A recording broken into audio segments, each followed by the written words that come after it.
What's up guys, so this week just a few things I wanted to plug.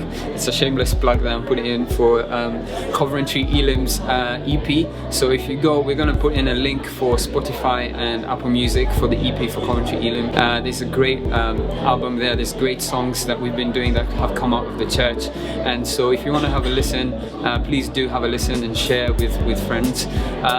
Also this week is a special video. We have Gareth Hutchinson, who has been on the channel before, and so this week he's going to be talking especially about tracks and using Helix and Ableton to control our tracks. And so if you've been on the fence about using tracks for worship, this probably might push you over the fence, might help you to think about how to use it.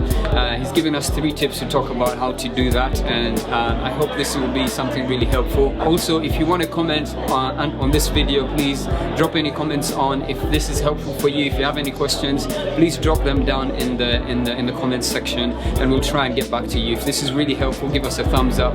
Remember to subscribe, remember to share with friends. Check it out, this is Threads.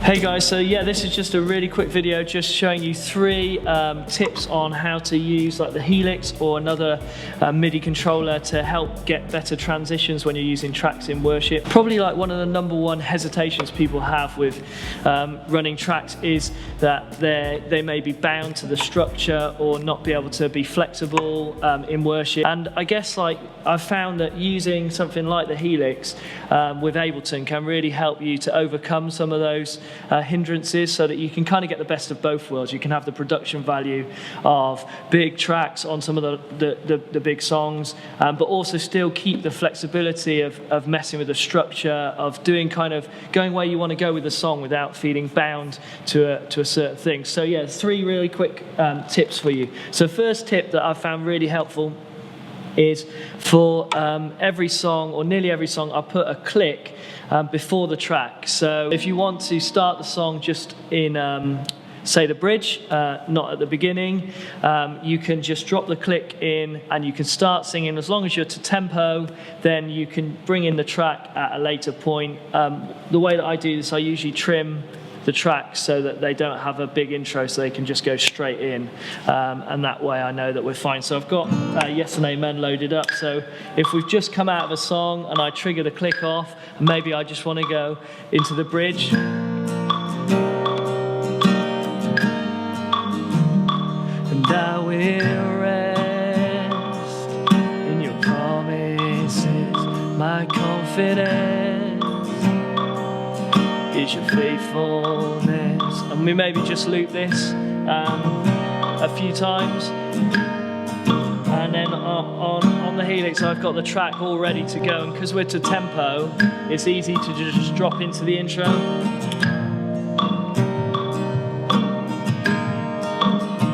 We're just straight in, and then we can take the song as we want. Father of kindness, you have poured out, and so on. So it's like tip #1 then is if you stick clicks before your tracks, then you're in the right tempo, so then you can just jump into the song a bit more seamlessly, you know, in the moments in services where the adrenaline's high, you can easily start a song way too fast, and then you cue in Ableton and it's a jarring moment, and that's what we're trying to get rid of, all of those kind of jarring moments. Just make it smooth. Nobody else can hear the click, nobody else can hear any of those cues or anything like that, so you want to try and make sure they're not aware that type of thing's happening. That's just an aid to help the band stay tight and just to help us to have some of those production elements. So the second thing that I do is that on my Ableton session I have the tracks send on an expression pedal, and that's so that if we want to change the structure, I can just fade out the tracks and just we just go straight to click. That just keeps us able really to do that. So let me just demonstrate what that's like. So if we bring in that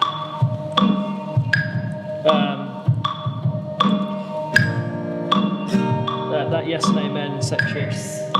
So say we're doing Father of kindness, you have poured out grace.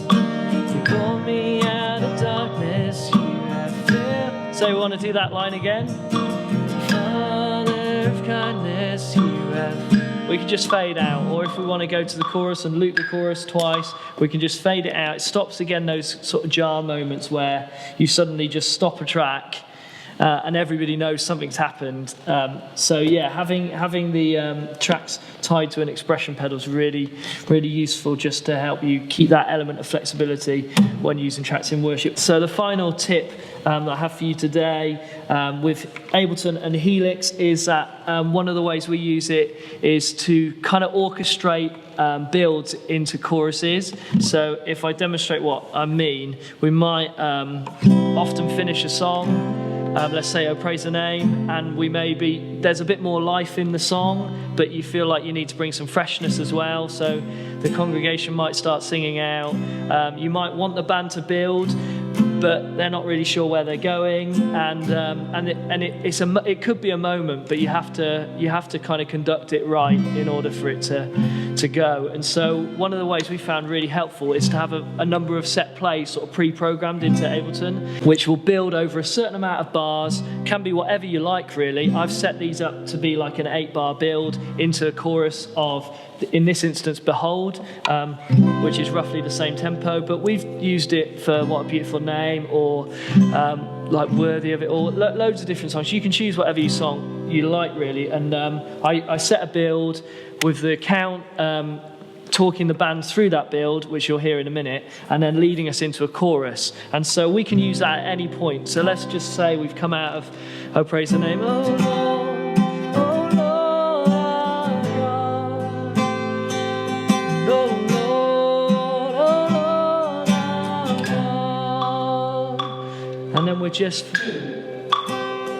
hanging out here, but the guide is talking the band through a build. So then we might be just and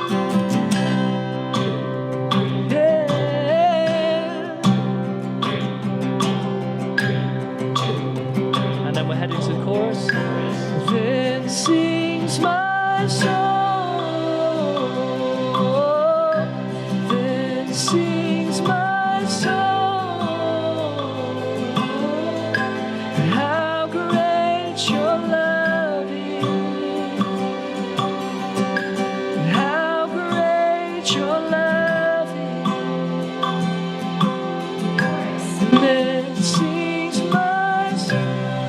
So on and so forth. And like I say, still got that tied into the expression pedal.